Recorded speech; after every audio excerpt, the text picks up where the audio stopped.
मैं इस समय नरवाल हाईवे जो है वहाँ पर हूँ और ये एक ऐसी रोड है जो काफ़ी बिजी रहती है।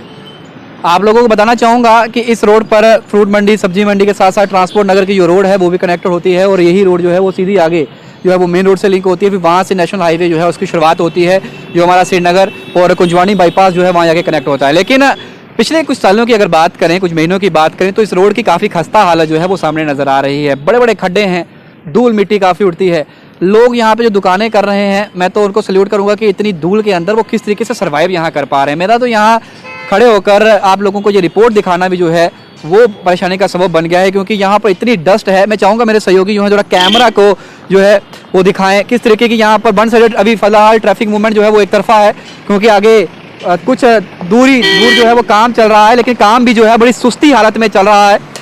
जब बिजली आपदा जब आई थी और जब तमाम लोग स्ट्राइक पर गए थे, मुझे याद है तब मैं यहाँ विजिट किया था और तब भी ये काम जो था वो चल रहा था। और अभी तक इस काम की जो हालत है वो इस तरीके से है कि इस तरीके से हमने बचपन में एक कहानी पढ़ी थी कछुए और खरगोश की, ये उसी तरीके का काम जो है वो चल रहा है। शायद slow and steady wins the race ये कहानी पढ़ ली है इन लोगों ने, उस वजह से काम भी इतनी ही खस्ता हालत से जो वो किया जा रहा है। लेकिन तस्वीरें आप इस समय जो अपने मोबाइल स्क्रीन पर भी देख रहे हैं, ये तस्वीरें जो हैं ये नरवाल रोड की हैं और ये रोड जो है काफ़ी बिजी रोड रहती है, आमतौर पर काफ़ी ट्रैफिक देखने को मिलती है।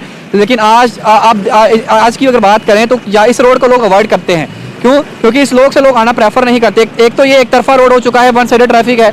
दूसरा, आगे अगर बात करें तो आप देख सकते हैं किस तरीके की यहाँ पर व्हीकुलर ट्रैफिक जो है वो जाम के अंदर कन्वर्ट हो जाती है कुछ मिनटों में ही, क्योंकि आगे सिंगल रोड है, एक तरफ से काम चल रहा है और वो काम जो है वो बड़ी ही खस्ता हालत से जो है वो चल रहा है। यहाँ के लोगों को परेशानियाँ जो हैं वो इस बात से भी हैं, एक तो ऑलरेडी लॉकडाउन के चलते लोगों का व्यापार ठप है और दूसरी तरफ जो जितने भी लोग जो हैं वो यहाँ जब आना है तो वो गाड़ी कहाँ लगाएंगे और खरीदारी कैसे करेंगे। धूल मिट्टी इतनी है, सड़क के अंदर बड़े बड़े खड्डे हैं। अब काम तो चल रहा है जनाब, लेकिन काम होगा कब? डिविजनल कमिश्नर ने कल ही रिव्यू मीटिंग करी थी जिसमें 5 नाले जो कनेक्ट करते हैं कुछ एरियाज़ को, उसके अंदर उन्होंने एग्जीक्यूटिव इंजीनियर की तनख्वाह भी रोक दी है। लेकिन जो ये काम चल रहा है इस काम की भी जायज़ा जो है उन्हें लेना चाहिए, क्योंकि ये जो लोग हैं, ये यहाँ के जो दुकानदार हैं, ये भी टैक्स पेयर्स हैं, ये भी अपना जेब से पैसा जो है वो भरते हैं। जब हम उसको कॉर्पोरेशन को भी देते हैं, जब ये दुकान बनाते हैं, जेडी भी इनसे जो है वो कहीं ना कहीं जो एप्लीकेशन फीस हैं, जो भी चार्जेस रहते हैं वो कलेक्ट किया जाता है और इन लोगों को काफ़ी दिक्कत का जो है वो सामना करना पड़ता है। ये रिपोर्ट दिखाने का मेरा आपको मकसद यही है। अभी भी जो अपने दृश्य आप अपने मोबाइल स्क्रीन पर देख रहे हैं, दूसरी साइड पर मेरे ये तस्वीरें नरवाल और ट्रांसपोर्ट नगर की हैं। कई सालों से ट्रांसपोर्ट नगर की तो क्या ही बात करूँ, कहा गया था कि वहाँ एक स्मार्ट बस स्टैंड बनाया जाएगा, शिफ्ट किया जाएगा। हालांकि शिफ्ट तो हुआ, लेकिन खस्ता हालत वैसी की वैसी ही है, सूरत हाल वैसे के वैसे ही हैं। डंपिंग यार्ड्स बन चुके हैं, वहाँ पर कूड़े के जो ढेर लगे हुए हैं। और उसके अलावा अभी अगर नरवाल की बात करूं तो यहाँ पर सांस लेना भी काफ़ी दुश्वार हो चुका है लोगों के लिए। यहाँ के दुकानदार जो हैं, यहाँ पर ग्राहक नहीं आते, क्योंकि यहाँ पर जो है खड़ा होना भी उनके लिए बहुत मुश्किल का सामना करना पड़ता है उनको, और ये रोडों की हालत जो है उसकी वजह से भी लोग जो है वो काफ़ी परेशान हैं। मैं अपील करता हूँ एडमिनिस्ट्रेशन से, डिविजनल कमिश्नर डॉक्टर राघव लंगर जी काफ़ी बेहतरीन कार्य कर रहे हैं, लेकिन जरा थोड़ी सी दृष्टि इस साइड भी डालें। शायद आपके एडमिनिस्ट्रेशन के लोग ये दृश्य आपको नहीं दिखा रहे हैं, ये लोग काफ़ी परेशानियों से गुजर रहे हैं। ये इनके बारे में भी सोचिए। लॉकडाउन ने ऑलरेडी कमर तोड़ के रखी है सभी लोगों की, लेकिन ये लोग जो हैं, ये लोग भी आपसे काफ़ी आस लगाए बैठे हैं कि आप जो है शीघ्र गति से जो है इस कार्य को संपन्न करेंगे, ताकि ये रोड कनेक्टिविटी जो है ये जल्दी से बन जाए और उसके बाद तैयार होकर निर्माण कार्य इसका खत्म हो, ताकि ये लोग जो है चैन की सांस जो है इस एनवायरनमेंट के अंदर ले सकें। फिलहाल मेरी बातचीत जो है कुछ लोगों से हुई है, उन्होंने क्या कहा है ये आप सुनिए। हमारे साथ कुछ और लोग हैं, इनसे भी बातचीत करते हैं। सर, आपका नाम? मेरा नाम संदीप सिंह कोतवाल। आप यहाँ पे अपना बिजनेस रन करते हैं? जी, हमारा यहाँ पे बिजनेस है काफ़ी सालों से, लेकिन जो अभी यहाँ पर कंडीशन है आप देख सकते हैं। आप गवर्नमेंट को, एलजी साहब को भी बताइए कि यहाँ पर क्या है कि अगर ऐसा ही रहा महीने 2 महीने तक तो यहाँ पर लोग फेफड़े की बीमारी से ग्रस्त हो जाएंगे। एलजी साहब खुद आए मौके पर, कल आए, परसों आए, देखे यहाँ पर क्या हालात हैं। यहाँ पर ग्रीवांस भी मैंने एक एलजी साहब के दफ्तर में डाली थी, उसका भी कोई आगे पीछे क्या हुआ क्या नहीं हुआ। 10 दिन से काम बंद था, बारिशें भी थी, लेकिन उसके बावजूद यहाँ पर काम बंद था। बोलने पर इन्होंने काम शुरू किया है, लेकिन इतना कछुए की तरह ये छोटा छोटा काम शुरू किया हुआ है। 2-4 मशीनें लगती तो ये वाला काम थोड़ा जल्दी हो जाता। इस तरफ खड्डे ही खड्डे हैं, आप देख सकते हैं। यहाँ पर तो अभी तक बजरी कैंकरा भी नहीं डाला है। इनको चाहिए जितनी जल्दी हो सके। यहाँ का बिजनेस सारा खराब हो रहा है लोगों का। वैसे कोरोना ने हालत खराब कर रखी है, कभी तीसरी लहर आ रही है, कभी चौथी आ रही है। तो इस तरह आपसे भी रिक्वेस्ट है, मुझे आपके माध्यम से भी मैं एलजी साहब से ये कहना चाहूँगा कि यहाँ पर ये काम जल्दी से जल्दी हो ताकि मार्केट वालों को थोड़ी सी रिलीफ मिले। यहाँ पे अंदर ट्रांसपोर्ट के रास्ते बंद हैं, मंडी के बंद हैं, इन सभी को खोलना चाहिए। एलजी साहब को खुद इसमें इंटरवीन करना चाहिए और ये काम होना चाहिए जल्दी से जल्दी।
ये जो तस्वीरें मैंने आपको कुछ देर पहले अपने मोबाइल स्क्रीन पर दिखाई हैं, ये तस्वीरें नरवाल रोड और ट्रांसपोर्ट नगर जो रोड कनेक्टिविटी है, ये दोहा की तस्वीरें हैं। इस समय मैं ट्रांसपोर्ट नगर के बिल्कुल अंदर हूँ और ये यार्ड नंबर 4 है।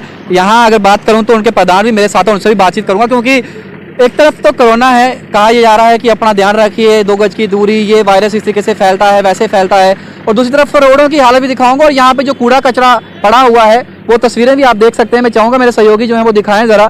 ये देखिए, ये जम्मू म्युनिसिपल कॉर्पोरेशन के सूरत हाल हैं, किस तरीके से ये कार्रवाई जो है वो की जाती है और किस तरीके से काम जो है वो जम्मू म्युनिसिपल कॉर्पोरेशन करता है। ये लोग यहाँ पर कई सालों से जो है वो कामकाज करते हैं, लेकिन टैक्स पेयर्स हैं, दुकानों का भी टैक्स देते होंगे, बिजली का भी देते होंगे, पानी का भी देते होंगे, लेकिन इनको किस तरीके से यहाँ पर सहूलतें जो है वो जम्मू म्युनिसिपल कॉर्पोरेशन प्रोवाइड करता है, ये आप देखिए। और दूसरी तरफ ये देखिए किस तरीके का यहाँ पर गंद पड़ा हुआ है और रोडों की हालत तो मैं आपको दिखा ही रहा हूँ, साथ में दुकानदारों को और भी बड़ी सारी चीज़ों का जो है वो सामना करना पड़ता है यहाँ पर। और कितना कचरा जो है यहाँ पर है, डंपिंग यार्ड एक किस्म का कहूँ यहाँ बना दिया गया है, जिससे कि तस्वीरें में आपको कुछ दिन पहले तवी की दिखाई थी, वहाँ पर भी इसी तरीके का डंपिंग यार्ड बनाया हुआ था और वहाँ से निकलना भी जो था बड़ा मुश्किल था। ये लोग किस तरीके से यहाँ काम करते हैं मैं कुछ कह नहीं सकता हूँ, लेकिन बड़ी हिम्मत चाहिए इस तरीके के वातावरण और इन्वायरमेंट के अंदर काम करना, और ये यहीं पर है। इनसे बातचीत करने का प्रयास करता हूँ। हमारे साथ मोहम्मद अशरफ जी हैं। मोहम्मद जी, लॉकडाउन है, ऑलरेडी मंदी पड़ी हुई है कामकाज की, अगर बात करें 2 दिन ऑफ रहती हैं दुकानें, उसके बाद जब आप यहाँ आते हैं, कई सालों से कामकाज कर रहे हैं, इसी तरीके की हालत कितने सालों से ये हालत है? सर ऐसा है कि हमारे जब से कोरोना आया है, कोरोना की महामारी से पहले ही हम इस ट्रांसपोर्ट नगर की वजह से परेशानी उठा रहे हैं, क्योंकि जब से ट्रांसपोर्ट नगर बना है उसके बाद कोई रिपेयरिंग इसको नहीं हुई है। जबकि हम हर बार इनके पास, जेडी वाले के पास, म्युनिसिपल कॉर्पोरेशन के पास जाते हैं, भाई हमारे रोड टूटे हुए पड़े हैं, पानी का कनेक्शन पीने को नहीं, यहाँ लोगों को चलने को दुश्वारी होती है। यहाँ कई बार हमने अपने पैसे इकट्ठे करके ये गंद हटाए हैं, 10-10 दिन लगाकर टिप्पर, जेसीबी मशीनें हमने लोगों से 100-100, 200 जमा करवाकर हमने 70-80 हज़ार रुपया लगवाकर कई बार हमने साफ करवाया और करवाते भी रहते हैं। लेकिन कम से कम ये जब कोरोना से पहले की महामारी से ये गंद जो पड़ा हुआ था, हमें 10 बार मैडम ने भी आश्वासन दिया, पिछली बार मीटिंग भी हुई थी, वो उन्होंने बोला था जी मैं कल से हम सफाई का अभियान शुरू करेंगे। तो उनका टिप्पर और जेसीबी मशीन आती है, वो दिन के 2-4 फेरे लगाए और चले गए। देखो यहाँ गंद का ये सूरत हाल है कि यहाँ बैठना तो दूर रहा, यहाँ गुजरना भी बड़ा मुश्किल होता है। तो यहाँ कोई स्प्रे सेंटर कोई कुछ नहीं हुआ आज तक। तो ना कोई पूछने आता है। यहाँ बुरी रोडों की बुरी हालत है, पानी कनेक्शन नहीं है, बिजली टाइम पर नहीं होती है, और आए दिन यहाँ कोई ना कोई हादसा, गाड़ी का टूटने का, गाड़ी बजने का खतरा रहता है। रोडों की हालत की बात करें तो रोड जो है, मैं जब से यहाँ पे पहुंच रहा हूँ, मेरे को भी यहाँ से 4-5 साल यहाँ पे हो गए हैं इस फील्ड में, और इसी तरीके की रोड की हालत देख रहा हूँ। क्या यहाँ पर जब वोट होते हैं, इलेक्शन जब होती हैं, तब यहाँ पे आपका जो लोग पहुंचते हैं, यहाँ पर जिनकी कॉन्स्टिट्यूंसी के अंदर ये एरिया आता है, उस समय आश्वासन दिए थे, उसके बाद उसी के सूरत हाल वैसे के वैसे ही रहते हैं? बेसिकली हमारी बदकिस्मती ये है कि ये जो कंस्ट्रक्शन जो है, छन्नी में इलेक्शन होते हैं या दूसरी जगह, ट्रांसपोर्ट नगर एक वर्किंग प्लेस है, यहाँ लोग काम करने आते हैं, कोई छन्नी कराता है, कोई जानीपुर में कराने वाला, कोई बीरा साहब कराने वाला, कोई बठिंडी का, कोई नरवाल का, कोई दूर पार के रहने वाले हैं। यहाँ सिर्फ कारोबार के लिए आते हैं, यहाँ किसी का एरिया नहीं पड़ता एमएलए वगैरह का, तो इसलिए यहाँ को पूछता ही नहीं है। और हम जब भी जेडीए के पास गए या किसी मिनिस्टर के पास जाएं, हमें सिर्फ झूठे लारे दे देते हैं, लालीपास दे देते हैं। हाँ जी, आपका काम करेगा, आपको मॉडर्न ट्रांसपोर्टर बनेगा। ये दिन जू का तू जा रहा है, ना कुछ इधर देखता ही तक नहीं है। अगर हम 10 बार जाते हैं, एक बार कहीं गाड़ी आ जाती है, 2 टिपर गंद के उठाए, तो बस ये 3 साल से ये गंद पड़ा है यहाँ, ये जो ढेर लगा है। तो इस गंद के लिए हमने 10 बार चिट्ठियाँ लिखी और वहाँ गए भी। 2 दिन गाड़ी आती, तीसरे दिन काम बंद होता है। बाथरूम की फैसिलिटी कोई नहीं है यहाँ, बाथरूम जाने की जगह नहीं। कोई गाड़ी काम के लिए आती है, उसमें बच्चे होते हैं, उनके लिए बाथरूम की परेशानी है, हर चीज़ की यहाँ परेशानी है।